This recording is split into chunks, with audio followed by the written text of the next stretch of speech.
आपके 3 तलाक वाले एक्सपीरियंस की थोड़ी सी बात करते हैं, जी क्योंकि वो काफ़ी लंबा चला जी और उसमें जब पहली बार सुप्रीम कोर्ट में जब आया था, वहाँ उसकी हियरिंग हुई थी और हियरिंग होने के बाद जो फाइनली जजमेंट आया था, और वो जजमेंट भी टच एंड गो था बिल्कुल।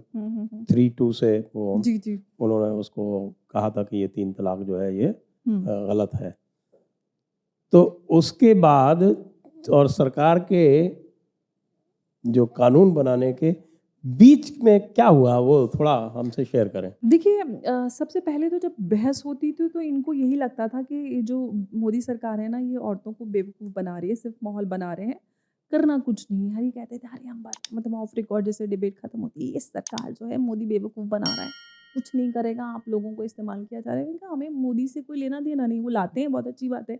हम तो सुप्रीम कोर्ट से उम्मीद करते हैं कि ये जो इस तरह की एक इल प्रैक्टिस है, ये खत्म हो जाए। आप अगर वो कोई भी सरकार यूनिफॉर्म सिविल कोड पे भी कहा जाता है कि वो एक कियोस्क क्रिएट करने की कोशिश कर रहे हैं।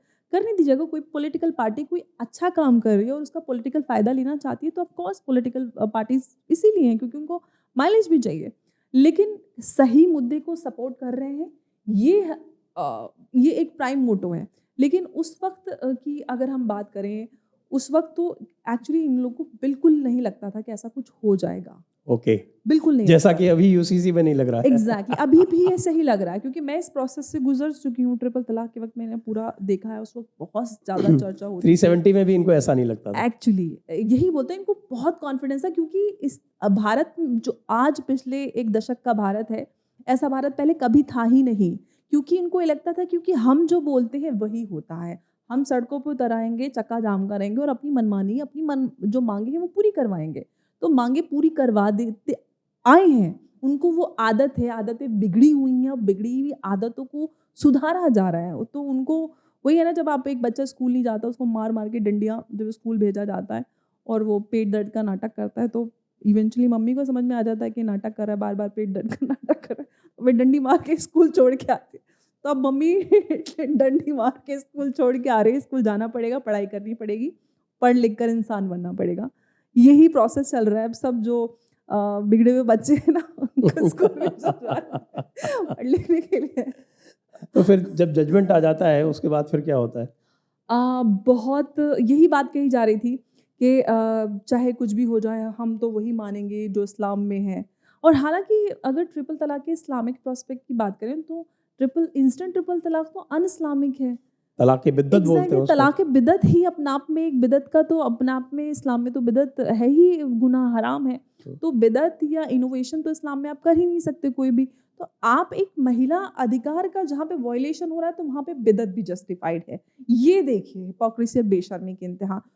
और पॉलिटिकल पार्टीज ओवैसी जी जो सबसे ज़्यादा अल्लाह की और संविधान की बात करते हैं, वो तक उस समय किस तरह की बहसें होती थी, किस तरह के चाहे कोर्ट में हम एफिडेविट्स की बात करें, all India Muslim personal law board का आपको याद होगा, एफिडेविट में उन्होंने महिलाओं के विरोध में किस किस तरह की बातें कही थी।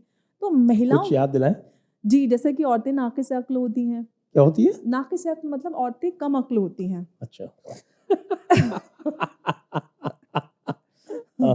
तो नाक़िस अक्ल होती है, कम अक्ल होती है, इसलिए उनको तलाक का अधिकार है, तलाक देने का। क्योंकि औरत को चाहे हम खुला की बात करें, किसी भी जो तलाक का प्रोविज़न है उसकी बात करें, उसमें औरत खुद से तलाक डिक्लेयर नहीं करती कि मैं तुमको तलाक देती हूँ या ठीक है मैंने तुमको तलाक दिया, अब जाओ तुम। औरत को तलाक का अप्रूवल लेना पड़ता है कि भई मैं तुमको छोड़ रही हूँ, उस पे साइन कर दो। तो ये जो है, ये अपने आप में डिस्क्रिमिनेटरी। हमारे तो जो संविधान है उसमें आपको अगर तलाक चाहिए तो आप तलाक दे सकते हैं अपने शौहर को या जिसके साथ आपकी नहीं बन रही है।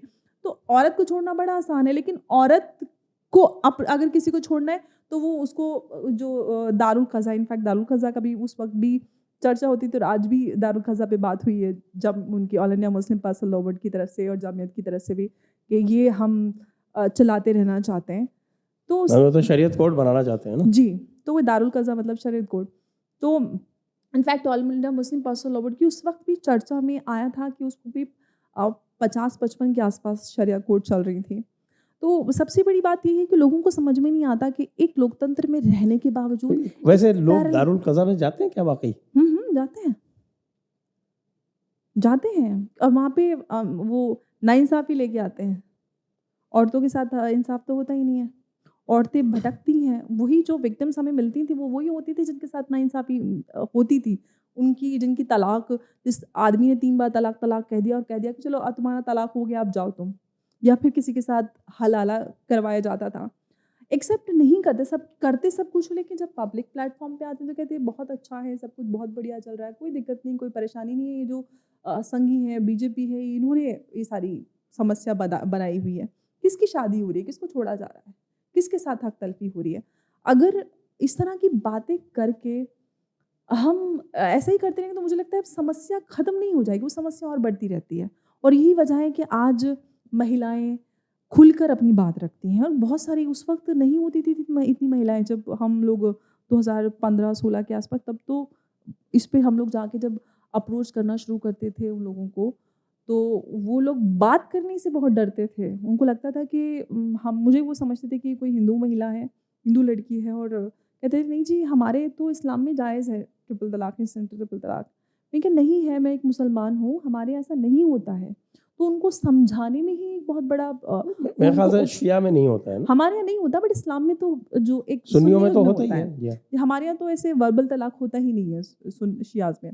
हुँ। तो उनको समझाने में ही बहुत टाइम लगा। वो ओपन अप बड़ी मुश्किल से हुए। फिर उनको समझ में आया, कॉन्फिडेंस हुआ कि हाँ, ये हमारे लिए बेहतर कुछ काम कर रहे हैं। तो एक बड़ा लंबा प्रोसेस था उस वक़्त लोगों का विश्वास जीतना। अब जानते हैं कि सोशल वर्क में अप्रोच करना, फिर उनको कॉन्फिडेंस में लेना, उसके लिए टाइम लगता है। तो बड़ा एक अलग एक्सपीरियंस था। काफ़ी अटैक्स भी होते थे। हम लोग कहीं जाते थे ऐसे एरिया में, तो शीशे की बॉटल, एक बार हम लोग एक जगह से इंटरव्यू करके ऐसे निकल रहे थे तो हमारे गाड़ी पे कहीं से बड़ी शराब की बॉटल कांच वाली आई।